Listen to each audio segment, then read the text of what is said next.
Mahendra Tripathi is a photojournalist. He's lived all his life in Ayodhya.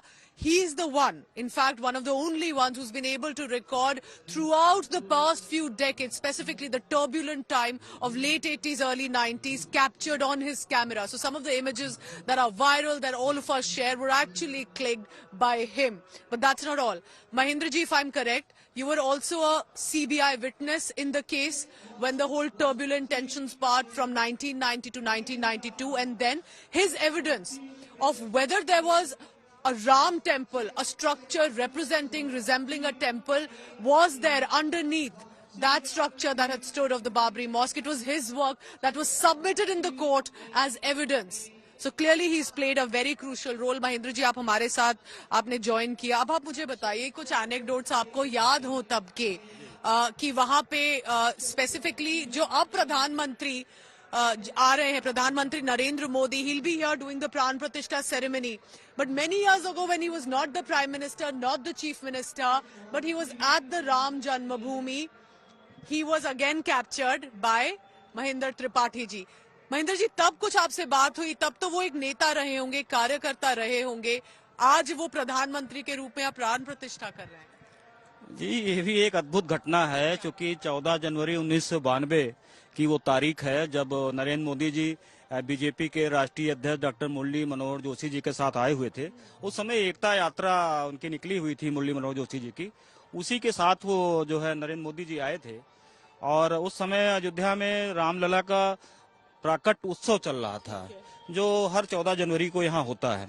वो प्राकट उत्सव इस प्रकार का है, जो मूर्ति बताई जाती है कि वहाँ रखी गई है, पधारी गई, उसका एक वार्षिक उत्सव होता था. नरेंद्र मोदी भी आए थे. उस समय उनका बड़ा नाम नहीं था, तो मेरा सारा फोकस तो डॉक्टर मुरली मनोहर जोशी जी के ऊपर ही था.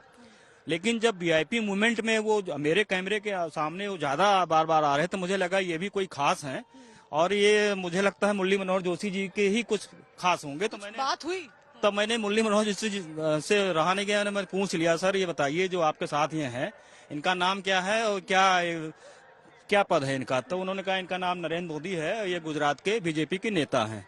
तो मैंने कहा कि बड़ी खुशी की बात है, लाइए मैं आप लोगों की तस्वीर खींचता हूं, क्योंकि आप रामलला दरबार में आए हैं. फिर मैंने तस्वीर खींची. उसके बाद मैंने देखा कि नरेंद्र मोदी जी, मुरली मनोहर जोशी जी, दोनों लोग एक ही साथ जो है निकले रामलला के दरबार में. और जब वहां पहुंचे तो मोदी जी कुछ देर ज्यादा रुक गए. तो जब 5 से 10 मिनट हो गया तो मुझे लगा कि आमतौर पे लोग दर्शन करने आते हैं तो वो दर्शन करके आगे चले जाते हैं, तो ये मोदी जी यहाँ रुक के कर क्या रहे हैं. तो मैं फिर पास में चला गया, तो मुझसे रहा नहीं गया. मैंने उनसे पूछा, सर आप रामलला से कोई वार्ता कर रहे हैं कि कोई आप संकल्प वगैरह ले रहे हैं, बहुत समय लग गया आपको यहाँ दर्शन करते. कहीं नहीं, ये बात अभी नहीं बताऊंगा, बाद में बताऊंगा. फिर मैंने सोचा कि हो सकता है कोई ऐसी बात हो जो नहीं बताना चाह रहे हो. तो थोड़ी देर के बाद जब फिर से मेरे सामने आए तो मैंने फिर दोबारा उनसे पूछ लिया, सर ये बताइए मोदी जी कि आप अब दोबारा रामलला का दर्शन करने कब आएंगे. तब उन्होंने कहा कि मैं तभी आऊंगा जब राम मंदिर का निर्माण होगा. तब भी मैं बहुत चकरा गया कि अभी तो कोई मंदिर का फैसला आया नहीं है और ये कैसे कह रहे हैं कि राम मंदिर का निर्माण होगा. आए उसी के बाद फिर उसके बीच आप समझते जाइए. उसके बाद मैंने अपने कुछ दोस्तों से बताया कि रामलला के दरबार में एक ऐसा भी राम भक्त आया है जिससे मैंने भी बातचीत की है, वो कह रहे हैं कि जब मंदिर निर्माण होगा तब आऊंगा. तो ये हो सकता है कि कोई अद्भुत चमत्कारी ही व्यक्ति है जो पहले से जान रहा है कि राम मंदिर का निर्माण होगा. फिर उसके बाद भी मेरे मित्रों ने बहुत खुशी जताई कि अरे जिसकी तस्वीर आपने खींची वो देश के प्रधानमंत्री बन गए, आप जाइए जरूर मिलिए. तो मेरी इच्छा प्रकट हो गई और उसके बाद में देखने लगा कि उनपे विपक्ष और सारे लोग सवाल करने लगे कि प्रधानमंत्री बनने के बाद भी वो रामलला का दर्शन करने नहीं जा रहे हैं. तो मुझे लगा कि अब इनका जो संकल्प है उसका खुलासा मैं ही कर दूं. तो मैंने उस तस्वीरों को फिर वायरल किया और आपके भी चैनल पे भी दिखाया गया. तो मैंने उनके संकल्प खुलासा किया कि उन्होंने संकल्प ले रखा है कि जब राम मंदिर निर्माण होगा तभी आऊंगा. तो उस संकल्प को उन्होंने 5 अगस्त 2020 को राम मंदिर की जो है आधारशिला रखी और वो देश दुनिया ने देखा.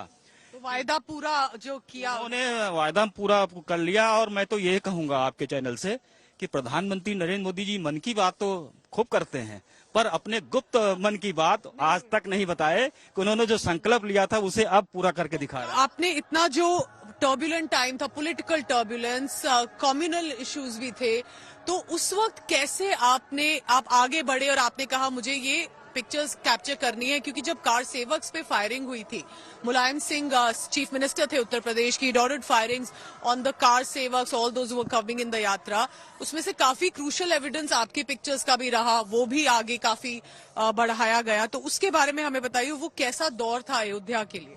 देखिए पूजा जी, चूंकि वर्ष 1990 में 2 तारीखें थी, 30 अक्टूबर 1990, 2 नवंबर 1990, ये दोनों तारीखें जो है कारसेवकों पर गोली चली थी। और 2 नवंबर 1990 में काफी कारसेवक बलिदान हुए थे, क्योंकि मुलायम सिंह ने एक डायलॉग उस समय दिया था कि अयोध्या में परिंदा भी पर नहीं मार पाएगा, पर लाखों कारसेवक अयोध्या में आ गए थे और कारसेवकों में गुस्सा था। उनको ये लगता था कि जब देखो नेता लोग। So was that a pledge that was taken by then a Gujarat BJP leader, Narendra Modi, who after exactly 32 years returns to Ayodhya and will be a part of this Pran Pratishtha ceremony? What a moment. And we've got you that eyewitness account of a photojournalist who documented him when he was at the Ram Janmabhoomi in January 1992.